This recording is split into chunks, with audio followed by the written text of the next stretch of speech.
Okay, guys, what's up? I'm Jeremy Fountain. I am in my barn because it's about 10:30, 11 o'clock at night, and my sweet wife, who is also in this EDS program, is working on her post and could not deal with me talking like this while she's trying to work as well. So I decided I was going to relocate to the barn for my case study summary, or part one of discussion two. So question number one. I need to tell you what the organization was. My case study was about the Blake Company. This was a construction company in Detroit, Michigan, and a separate company called Muchler Kitchen. They were like a kitchen remodel company in the same area. The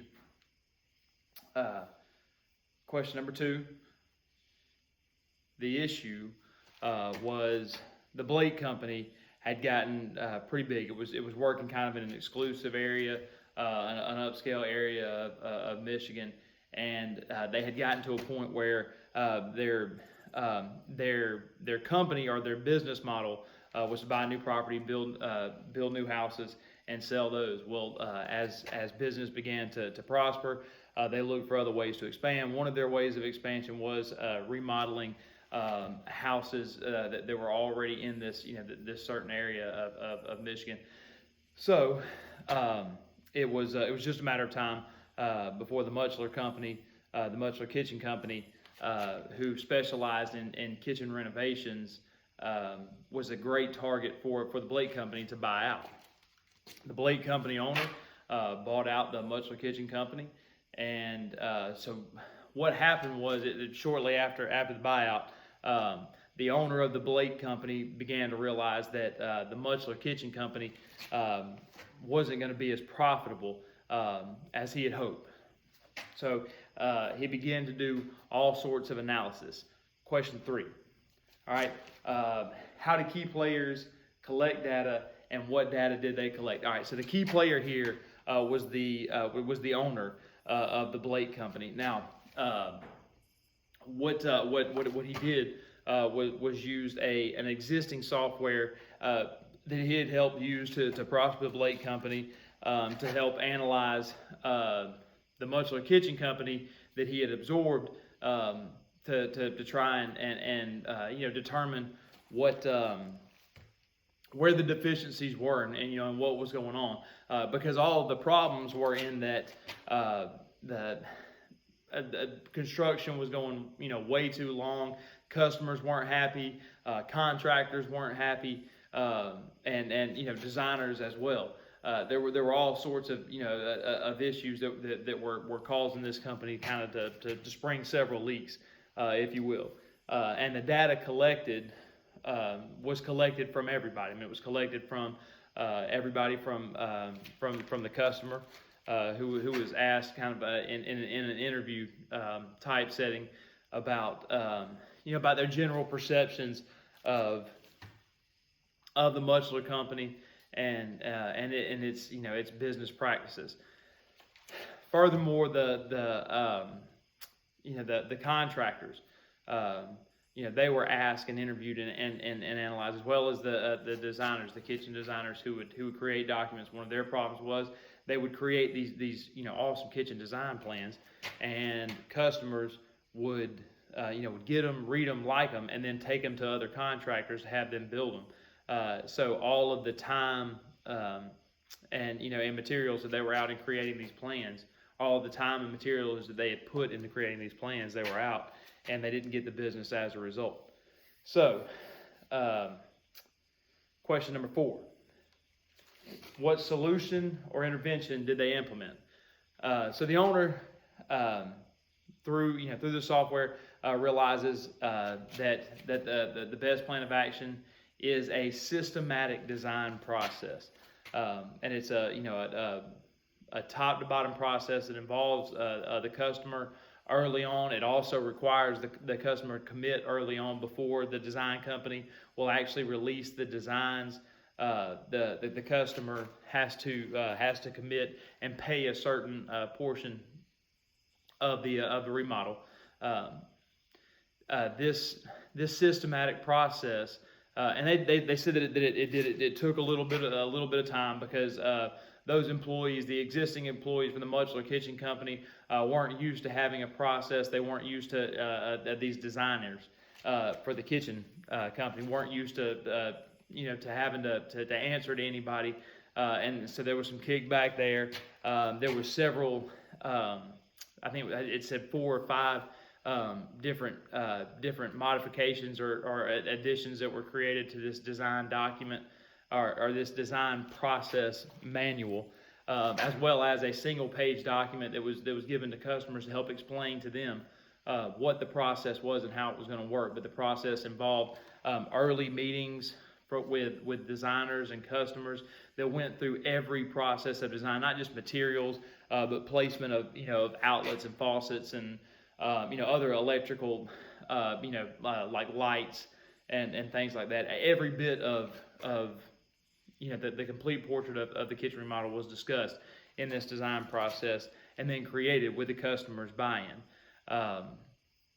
It referenced some kickback from the contractors, because contractors were typically independent, and the contractors weren't near as excited about the,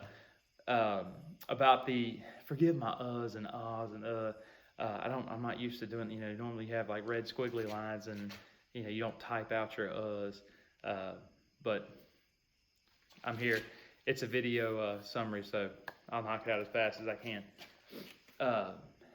But these independent contractors, they weren't quite used to having to answer to people, or they were more used to wanting to work on their time, while the owner, of course, is trying to work on an efficiency.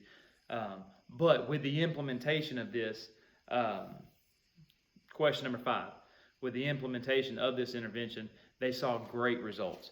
They saw that streamlining this process, for on the behalf of the contractor, that once they started utilizing this systematic design process, that customers knew exactly what they were going to get, bought into it, and got what they asked for, because the designers knew exactly what to create. They created these design documents.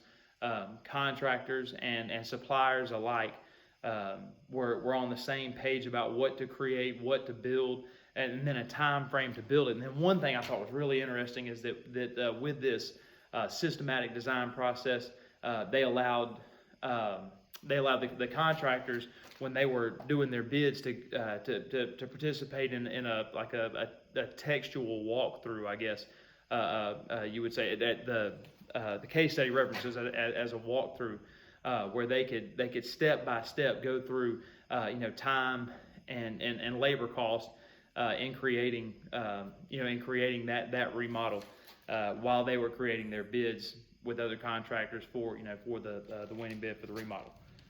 So what it did for the company, it put them in a situation where they were able to predict within a 2% margin what their profits and losses, our profits and or losses, could be. The business excelled, and it was a great success for the company. Question number 6. What were the lessons learned? The lessons learned were involve everybody. Questions number 6 and 7 for me go hand in hand, and that what did I learn, or what was learned by the company, and that's the importance of involving everybody in the process. They got data and information from the customer, from the supplier, from the contractor, from the owner. Everybody that was involved in the process got to explain where they were coming from and why their needs were what they were. And then a process was created, of course, with a little kickback and a little bit of effort. Then once it was adhered to, it helped to address all of those needs. So what I got from that was, be complete when coming up with your data. Make sure you talk to everybody. And then question number eight. Sorry. How does this help me with my human performance project? In our group, we're working on addressing the deficiencies of a growth mindset, or a lack of a growth mindset. Our county is doing an initiative that involves growth mindset training, and it's been very educational for us. And one of the things that I realized, especially with this case study, is we knew teachers and students. That we should collect data from them, but what we really need to look at is collecting data from administrators and and our principal as well, finding out how they feel and how they view things, not as like a got you by any means, but understanding where they come from to really help create something that's going to be beneficial to everybody involved. Second, part number 2. I have my burning question in the Klein Fox article, the performance improvement competencies for instructional technologists. In the very first paragraph, the end of the very first paragraph, and I hate using anything from the first paragraph because it automatically seems like I didn't read it. I read it and I never got a quality explanation for it. This is my question. How do you qualify or quantify the difference between facilitating learning and improving performance? To me, they're almost too linked, almost synonymous with each other, rather than A and B. It's just kind of another way of saying the same thing. So when talking about human performance technology, how do you qualify, or how do you describe the difference between